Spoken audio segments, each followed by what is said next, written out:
ఓం శ్రీ సాయి భగవతి జ్యోతిష్యాలయం నెంబర్ 1 వశీకరణ specialist Kerala tantric గురువు గారు పవన్ నంబూదిరి గారు. కేరళ నుంచే నేరుగా పరిష్కారం లభించును.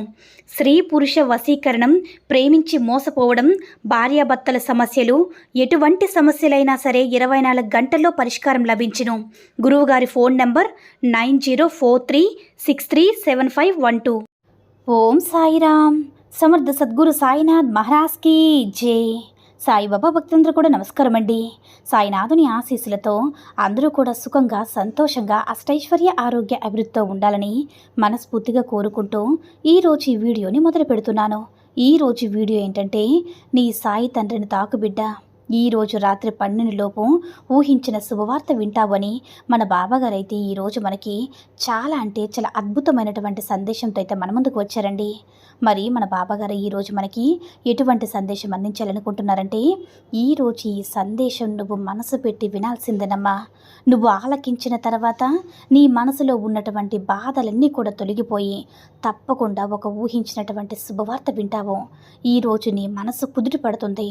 అయితే ప్రతిరోజు కూడా నా జీవితం మారుతుందని చెప్తున్నావు. నా జీవితంలో ఎప్పుడు ఏ శుభవార్త, అలాగే ఓ అపోహ, నమ్మకం నాకు లేదు.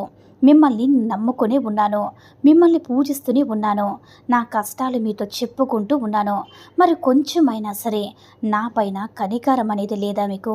అసలు కొంచెమైనా సరే కనికారం అనేది ఉంటే నువ్వు ఇలా చేసేవా, నా జీవితాన్ని ఈ విధంగా చేస్తావని చెప్పి నన్ను ప్రతిరోజు కూడా అడుగుతూ ఉన్నావు కదా. నీకు ఏదైనా సరే పూజలో ఏదైనా లోపం చేశానా, లేదంటే నేను ఏమైనా సరే అపనమ్మకంతో నేను పూజిస్తున్నానా? ఇలా నువ్వు చాలా రకరకాల మాటలతో నన్ను అడుగుతున్నావు. అయితే నేను అర్థం చేసుకున్నాను, నీ ఎదురు చూపులకు ఫలితం రాలేదని చెప్పి. నీ బాధ అంతా ఇంత కాదు. ప్రతి మనిషి కూడా ఎన్నో ఆశలు, ఎన్నో కోరికలు అలానే ఉంటాయి. అవన్నీ తీరాలని చెప్పి ప్రతి మనిషి కూడా కోరుకుంటూ ఉండడం సహజమే. కొంతమందికి మాత్రమే ఈ అదృష్టం దక్కుతుంది. నేను ఒప్పుకుంటాను బిడ్డ.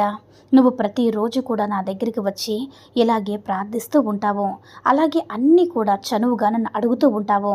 ఈ కష్టాలు నా వల్ల కావడం లేదు, ఈ కన్నీరు కూడా ఆవిరైపోతుంది, నా మనసంతా కూడా గందరగోళంగా మారిపోయిందని చెప్పి అనుకుంటూ ఉంటున్నావు కదా. నన్ను అడుగుతూ ఉంటున్నావు కదా. నీ జీవితంలో ప్రశాంతత అనేది లేక నిద్రపోయి ఎన్నో రోజులైందని చెప్పి బాధపడుతూ వేదన చెందుతూ ఉన్నావు కదా. బాబా, నాకు ఈ పరిస్థితి నుంచి బయటపడేయండి, నాకు చెయ్యి పట్టుకున్న మరి నన్ను ముందుకు నడిపించని చెప్పి అడుగుతూ ఉన్నావు కదా. ఈరోజు నా ద్వారా, నా అంశ ద్వారా, నా ప్రతిరూపంగా ఏ వ్యక్తి ద్వారా, లేదంటే మిత్రుడి ద్వారా, లేదంటే నీకు బాగా తెలిసినటువంటి వ్యక్తి ద్వారా నీకు తగిలినటువంటి ఒక అవకాశాన్ని, ఒక మంచి సలహాని ఈ రోజు నీకు ఒక వ్యక్తి ఇస్తారు. ఆ వ్యక్తి ఇచ్చారు అనేటటువంటి సలహా ద్వారా నీ జీవితంలో ఈ రోజున ఎన్నో రకాలుగా నువ్వు ఉపయోగించుకుంటావు. అలాగే నేను నిన్ను అన్నీ కూడా గమనిస్తూనే ఉన్నాను. నీ చుట్టూ ఉన్నట్లుగా నీకు ఒక అనుభూతిని ఇవ్వబోతున్నాను. నీ బాబా నీతోనే ఉన్నారనే ధైర్యం నీలో ప్రోత్సాహంతో ముందుకు నడిపిస్తాను. అలాగే నీకు వచ్చినటువంటి అవకాశాన్ని ఈరోజు నువ్వు సద్వినియోగం చేసుకోవడానికి, నువ్వు తప్పకుండా వేచి చూస్తున్నటువంటి కళని సహకారం చేసుకోవడానికి అమూల్యమైనటువంటి రోజు. కాబట్టి గొప్ప అదృష్టాన్ని నీకు అందించబోతున్నాను. ఇంత గొప్ప సంతోషాన్ని నీ కుటుంబాన్ని కలిగించబోతున్నాను. నీ ద్వారా కనుక నన్ను నమ్ముకున్నావంటే నీ కష్టానికి ప్రతిఫలం అనేది అద్భుతమైనటువంటి బహుమతి రూపంలో నీకు ప్రసాదిస్తాను. అలాగే నువ్వు అడుగుతున్నావు కదా, ఇన్ని రోజుల నుంచి నీ కష్టాలని మైమరిపించే విధంగా ఫలితాన్ని అందుకోవాలని. అలా అందుకునేటటువంటి సమయం నీకు మనసులో ఎలాంటి ఆలోచనలు కూడా నువ్వు పెట్టుకోవాల్సినటువంటి అవసరం లేదు. నేను చెప్పినది అక్షరాల జరిగి తీరుతుంది. నువ్వు ఏం చేయాలో కూడా తప్పకుండా చెప్తాను, జాగ్రత్తగా విను. ఈరోజు తప్పకుండా జీవితంలో ఒక అమూల్యమైనటువంటి రోజుగా భావించి ఇవాల్టి రోజు నువ్వు ఏం చేయాలంటే, నువ్వు ఈరోజు తప్పకుండా నీ మనస్సు నిండా ఒక మంచి చిందరవందరమైనటువంటి ఆలోచనతో కాకుండా ప్రశాంతంగా ఈరోజు పూజ గదంతా కూడా శుభ్రం చేసిన తర్వాత పూజ గదిలో నీకు ఇష్టమైనటువంటి దైవం ముందు నిలబడి మనసారా ఈరోజు నేను చేసేటటువంటి పనులు, చేసినటువంటి అవంతరాలు కలగకుండా నేను అనుకున్నటువంటి పనులు మంచిగా, నేను అనుకున్నటువంటి లక్ష్యాన్ని సాధించే విధంగా నాకు తోడుగా ఉండి ముందుకు నడిపించు. ఒక మాట సాయికి చెప్పిన తర్వాత పవిత్రంగా ఉన్నటువంటి ప్లేస్లో, అంటే నీ ఇంట్లో పవిత్రమైనటువంటి స్థలంలో కూర్చొని కాసేపు నీ ఇష్ట దైవం నామస్మరణ చేసుకో. తర్వాత ఈ ఒక్క నిమిషం భగవంతుడికి మనస్ఫూర్తిగా, అంటే నీ మనసులో ఉన్నటువంటి బాధని చెప్పుకో. అలానే నాకు ఈరోజు ఉద్యోగం రావాలని చెప్పి ఆశగా ఉందని చెప్పు. నీకు అలా అనిపిస్తే నాకు ఉద్యోగం రావాలంటే వచ్చింది నేను సంతోషంగా ఉన్నానని భగవంతుడితో నువ్వు మనస్ఫూర్తిగా చెప్పుకో. భవిష్యత్తు గురించి నువ్వు ముందుగానే జరిగిందని చెప్పి ఊహించుకో. అలా ఊహించుకొని కోరికలు భగవంతుడికి చెప్పుకొని, అలాగే నాకు సంతానం కలగాలని చెప్పి అనిపిస్తే నాకు సంతానం కలిగింది, సంతానం గురించి ఉన్నటువంటి కోరిక ఉన్నవారైతే నాకు సంతానం కలిగిందని చెప్పుకో. చాలా రకాలుగా ఆలోచించి నీ మంచి కోసమే ఈ శుభవార్తను ఈరోజు ఒక వ్యక్తి ద్వారా ఒక మంచి సలహాని సంప్రదింపుని ఇవ్వబోతున్నాను. నువ్వు కూడా అవకాశాన్ని అందిపుచ్చుకొని తప్పకుండా జాగ్రత్తగా ఈరోజు అవకాశానికి, అంటే అందుకోవాలంటే అపోహ అస్సలు వద్దనమాట. నేను ప్రశాంతంగా లేను, ప్రశాంతంగా అంటే ఎవరు కూడా ప్రశాంతంగా లేరు. ఒకరికి అంటే ఎవరికైనా సరే, అంటే ఎవరికి తగ్గ సమస్య వరకు ఉంటుంది.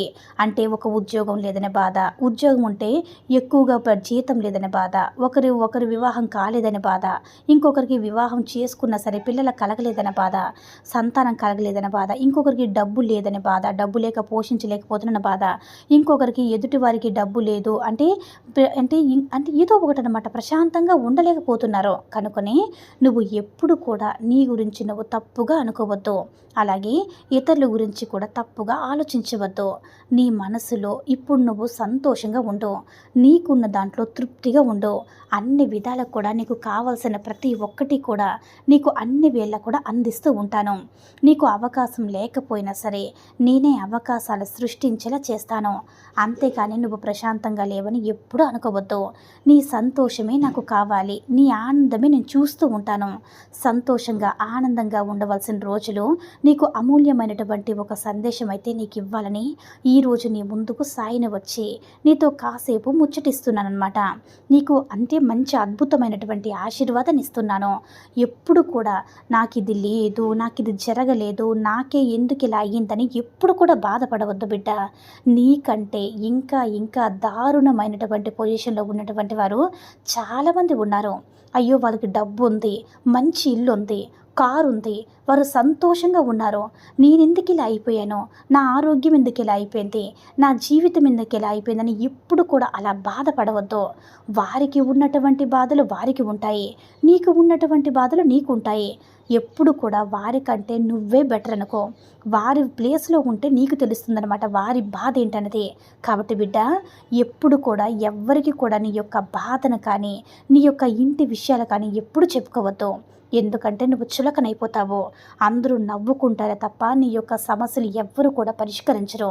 ఏ సమస్య వచ్చినా సరే నీ సాయి తండ్రితో చెప్పుకో. అంతా నేను సద్దుమణుగునేలా చేస్తాను. కొన్ని రోజుల సమయాన్ని తీసుకున్నా సరే, ఆలస్యమైనా సరే తప్పకుండా నీ జీవితాన్ని నిలబెట్టే బాధ్యత నాది అని మన బాబాగారు అయితే ఈరోజు మనకి చాలా అంటే చాలా చాలా చాలా అద్భుతమైనటువంటి సందేశాన్ని అయితే అందించారండి. రాత్రి 12 లోపు మన బాబాగారు చెప్పినట్టుగా ఊహించిన శుభవార్త అయితే మనకు అందిస్తారు, అంటే అందించారని అంటున్నారు. కాబట్టి మన బాబాగారు ఈ శుభవార్త మన చెవిని వినపడేలా చేస్తారో మనం తప్పకుండా అంటే వెయిట్ చేద్దాం. ఈ వీడియో కనుక నచ్చినట్లయితే లైక్ చేసి షేర్ చేయండి. మరిన్ని వీడియోస్ కోసం మన ఛానల్ని సబ్స్క్రైబ్ చేసుకుని మాకు మరింతగా సపోర్ట్ చేయండి. ధన్యవాదములు.